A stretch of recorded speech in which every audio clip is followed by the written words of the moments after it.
Major news. After days on the razor's edge, Ukraine is now a nation at war. Just hours ago, Russian forces began their attack. President Vladimir Putin warning other countries that any attempt to interfere with the Russian action will lead to, quote, consequences they have never seen. Let's get right to ABC's senior foreign correspondent, Ian Pannell, on the ground in Kyiv. Ian, thank you so much for joining us. We could hear when those explosions went off behind you there in the capital city. What's the latest there now? Yeah, that's right, Byron. I think within minutes of Vladimir Putin finishing this speech, essentially declaring war on Ukraine, we heard the sound of explosions here in Kiev. First of all, 3 large, distinct explosions in the distance. It's not possible to say exactly what the target is. There are unconfirmed reports, potentially of the airport being struck, of other sites, but we're still really waiting to find out. And then, in the last hour or so, we've heard probably about 5 or 6 other explosions. I've seen a large flash in the distance over there, again followed by a boom some minutes later, suggesting it's not inside the city, but certainly on the outskirts. And that's what people here in Kiev are waking up to this morning. And it's not just Kiev, the capital. It's a number of eastern cities like Dnipro, Kharkiv, which is closest to the Russian border, if you like, in the northeast corner of Ukraine, just over the border there. There have been Russian troops massing over the last week, and also in Odessa in the south, this crucial port city. Again, reports of explosions. Nothing yet from the Ukrainian president. But if I can read you this, this comes from the Ukrainian foreign minister, who, of course, has been at the UN in New York. He's also been in Washington holding meetings, saying Putin has just launched a full-scale invasion of Ukraine. Peaceful Ukrainian cities are under strikes. This is a war of aggression. Ukraine will defend itself and will win. The world can and must stop Putin. And obviously we've heard other statements likely to echo those sentiments. But the reality is, after all those weeks, all those months of rising tensions, many people finding it difficult to imagine that Vladimir Putin in the year 2022 would launch a war in Europe. Nevertheless, that is what Ukrainians are waking up to. We know there's a state of emergency in the country. There was something like 36,000 military reservists were called up in the last 24 hours, those with combat experience. But the Ukrainian government can and is likely to go further. Martial law declared, calling up more reservists. The Ukrainian military has a substantial size. It's around 250,000 troops, and then when you add in all the other security services and volunteers, it will be larger than that. We remember that President Zelensky, the Ukrainian president, had been advised, strongly advised by the White House to leave Kiev and for his own safety and to head to the west of the country, to Lviv or potentially up near the Polish border. He obviously hasn't done that because, of course, it would send a signal to the Ukrainian people. So he is staying here, and every person you speak to says, I'm ready to fight, I'm ready to defend my country. Byron? Ian Pannell in the capital city. My friend, you are experiencing this kind of work. Stay safe. We will talk to you soon. Vladimir Putin's decision to launch a full-scale invasion comes after weeks of diplomatic efforts by the U.S. and NATO allies to deter the Russian president. Putin never backed down. Here's a look at how we got here.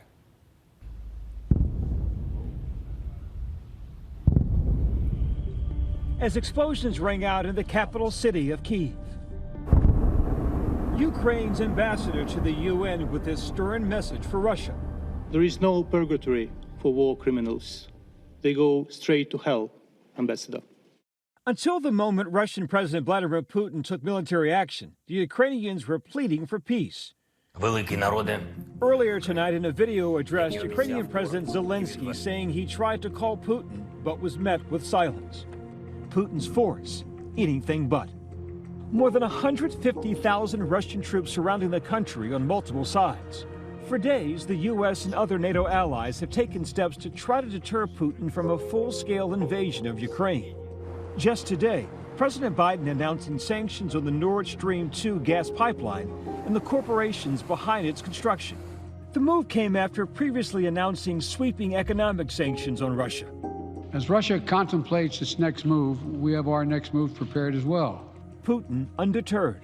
They are ready to go right now. It won't be bloodless. There will be suffering. There will be sacrifice.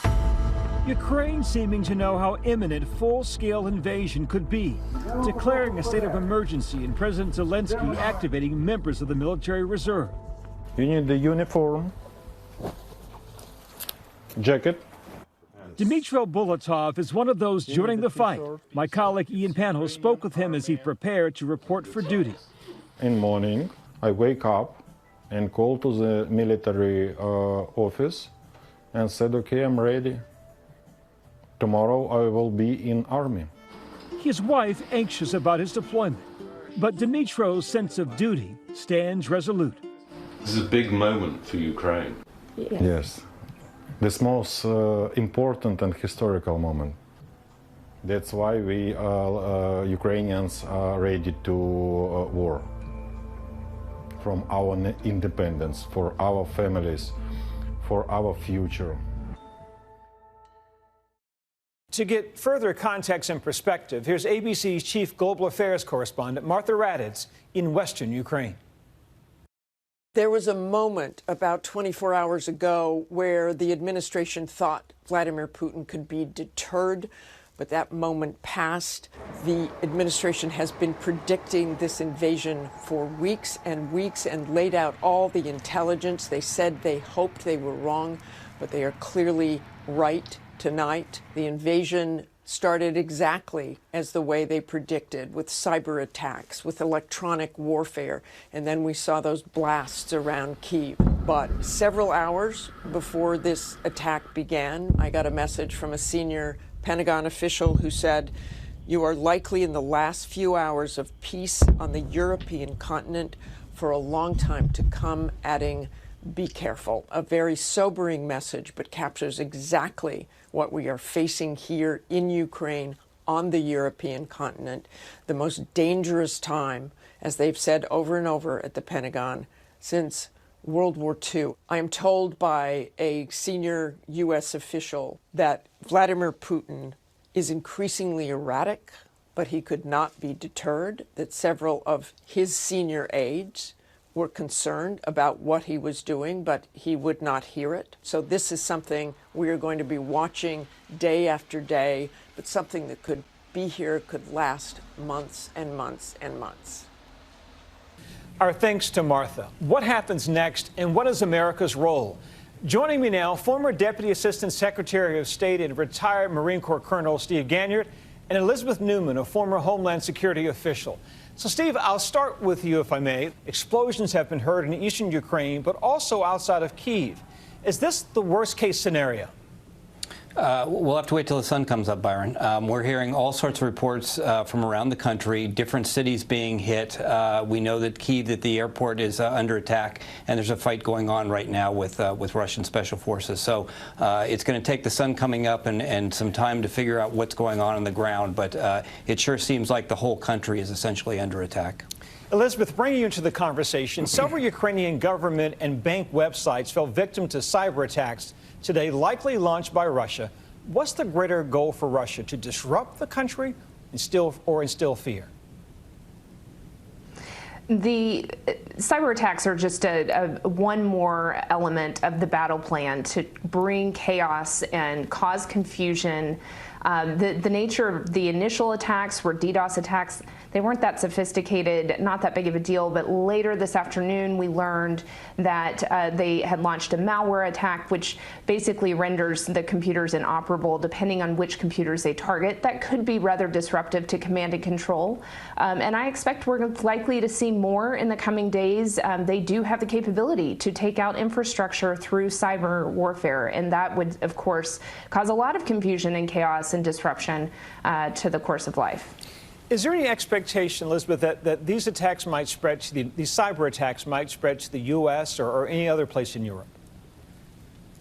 There is definitely strong concern in the United States and among our Western allies that Russia does have attacks in the works, that they have been planting and seeding the ground to be able to launch attacks if they decide to do so.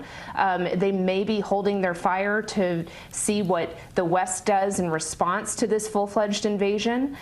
They may actually decide to preemptively launch something and create confusion and frustration and domestic pressure here in the United States, because the types of attacks that we're talking about could affect our energy supply, it could affect the power grid, it could affect our food supply, which of course not to the scale of causing life and safety concerns, but very disruptive to our daily lives. And Steve, a closing question to you. Can the Ukrainian people stand up to this? We know they are tough and resilient people, but Russia is a large and powerful country. Yeah, Byron, in the past, say 10 years or so, after being crushed by the Russians in 2014, the Ukrainian government and the Ukrainian military have improved significantly. NATO has helped with that. But the Russian military has come back as well. In the past 15 years, Mr. Putin has had significant and large increases in the defense budget. So the Russian military is really an overmatch for the Ukrainians. It will probably quickly dissolve into sort of an insurgency like we saw in Iraq and Afghanistan, because once the Russian military gets going, it'll probably be just a matter of weeks before they roll over the Ukrainian military. A matter of weeks, a sobering night.